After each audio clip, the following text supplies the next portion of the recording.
Brakat Yahweh, Brakat Yahushai, Brakat Yahweh, Brakat Yahushai, Brakat Yahweh, Brakat Yahweh, Ba'ashem Yahushai, Ba'ashem, Bracha Kodash. That belongs to the apostles and the elders of Great Millstone that rule well. Salutations to the hopeful elect out there, you Akim to Sadakim, that do this thing in the utmost truth and sincerity.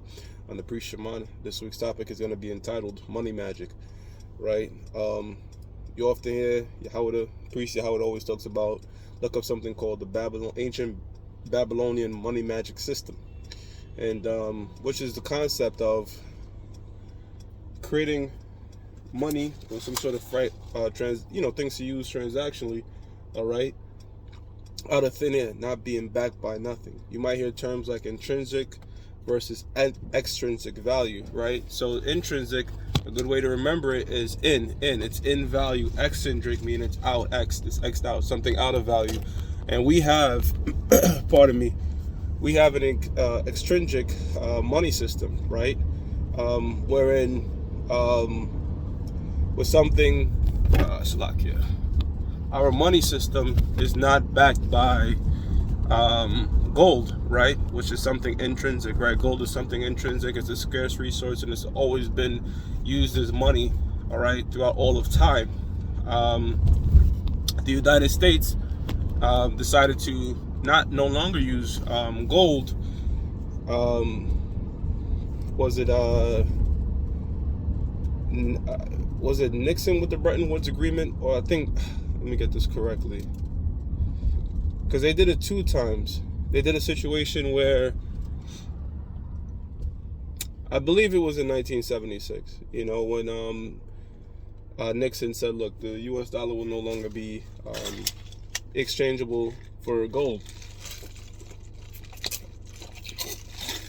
And it was with the Bretton Woods Agreement where Saudi Arabia made a deal with the United States to say, world's oil, the base currency for oil will be the United States dollar. So that's what, they said has propped up the dollar and kept it alive.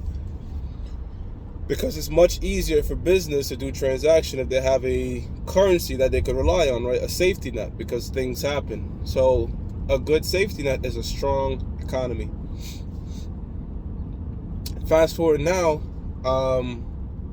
countries are saying, look, we no longer need the dollar, right? We don't need it. And there are strong powers. There are very strong countries out there. You got countries like Switzerland.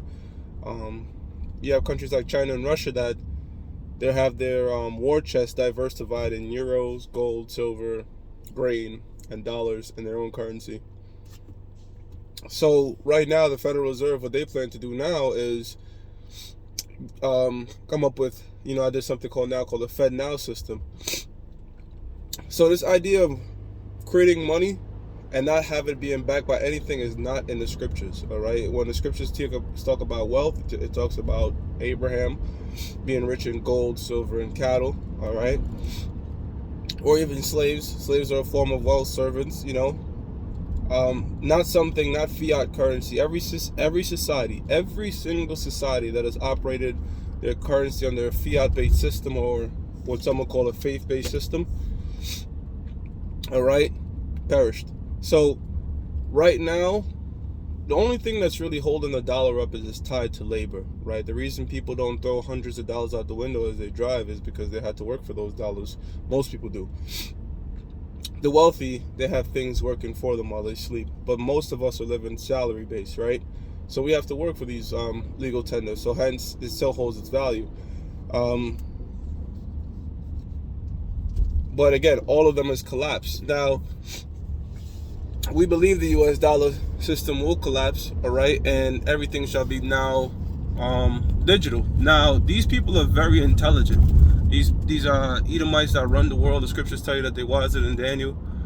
These so-called Jews are very intelligent. They not only do they foresee that the US dollar and the system collapsing, right? It's orchestrated. They believe in something called ordo ab chaos. There will come a point in time, all right, where this current money system, this money magic system will fall apart, and guess what? They'll have the solution already ready. One thing I had noticed with the Fed Now program is you can't use it, all right, on a global level. It's only Fed Now transactions in its beta stages all right, can only be used domestically. So what does that mean? Scripture says he causes all, both small and great, to receive a mark. So that means even these other countries are going to have to formulate a way to make their digital currency intertwined with that of the United States. Meaning, even if these other countries' currencies are doing well, or they organize something like BRICS, all roads lead to a world digital currency, and that means their cash system or something like that is going to have to collapse. And when I say collapse, I don't mean like their government just completely break down.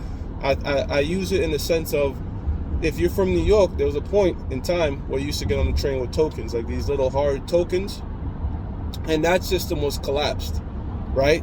Now, did the whole MTA shut down and stop moving? No, they just got rid of it.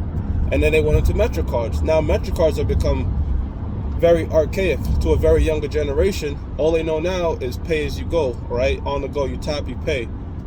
And soon, all right, that's going to transition into your hand being read, and then you pay. So when you collapse a system, collapse a form of system to introduce a new one, you don't have to really destroy the structure of what that system is based upon. Meaning, so the United States, it can still be running, and next thing you know, the dollar system is gone. It's just, we had to come up with a solution. This is the FedNow program, and we, with other nations, have aligned ourselves with this world currency. So they're gonna have the solution ready, man. You know why? Isaiah 55:11. All right, the Most High's words does not go out void. The Most High is the ultimate puppeteer. All right, the deceived and the deceiver are His. So as they come together in these think tanks, all right, or form these councils, it's the Psalm 64th chapter talk about. Guess who's in the midst of that council? Yahweh Ba'Shem Yahushua. All right, they speak into demons, but those demons report back to who? Yahweh Ba'Shem Yahushua. There's an order of things. All right, there's no way that the elites are moving autonomously. All right, no one has free will. Okay, that's in Proverbs 16:1. The heart in man and the preparation of the tongue is from the Lord. Proverbs 16:1. There's no way around that. There's no, this really means that you can have a little bit. I remember this dude elementary years ago was saying we do have somewhat of a little free will. Like, nah, man, we don't have any sort of free will. So the Most High is puppeteering and orchestrating this situation, all right, for a collapse of this Babylonian money magic system, this money magic printing shit out of thin air, all right, not being backed by anything, all right, it's gonna collapse, all right. They have America is running something called a Keynesian economic system, which is a credit debt-based system, where meaning a lot of the to fuel the GDP, people use a lot of credit. I'll give you an example, right? I'm gonna just show you an example right now how I could create money out of thin air, right? Basic example. I'm not gonna try to get too complicated, but very simple for you to understand, right? If you right now borrow $10, right? You borrow $10 from me at 1% interest, right? So in a month, you have to give me that $10 with 1% on it. So you have to give me 1001, right? You say, okay, I'm going to borrow that money. I'm going to give you your 1001 back. You borrow that $10, and you said, I'm going to give everybody $1, but I'm going to loan that dollar at 5%. So you, out of nowhere, just gained money out of nowhere, right? Through what? Through a credit debt-based system. You took that $10, you borrowed $10 from me at 1%. You just decided to take that $12, split it up into 10 singular dollars, and issued $1 back to everybody at 5%. So at the end of the month, you borrowed that $10, all right? You got to pay back 1001, all right? But you lend out a $1 at 5%, so that's 5 cents, all right, times 10. You made 50 cents.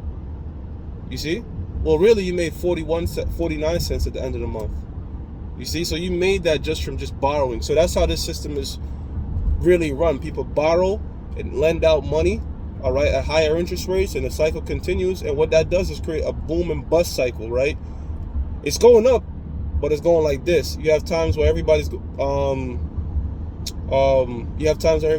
making money, and then you have times where they collapse, or there's no money to lend, people can't shop, you know what I mean? And it's just that cycle, but it goes up. We're in Austrian economics, There's no boom and bust cycle. It's going directly up because everything is tied to how well the economy produces goods and things like that, right?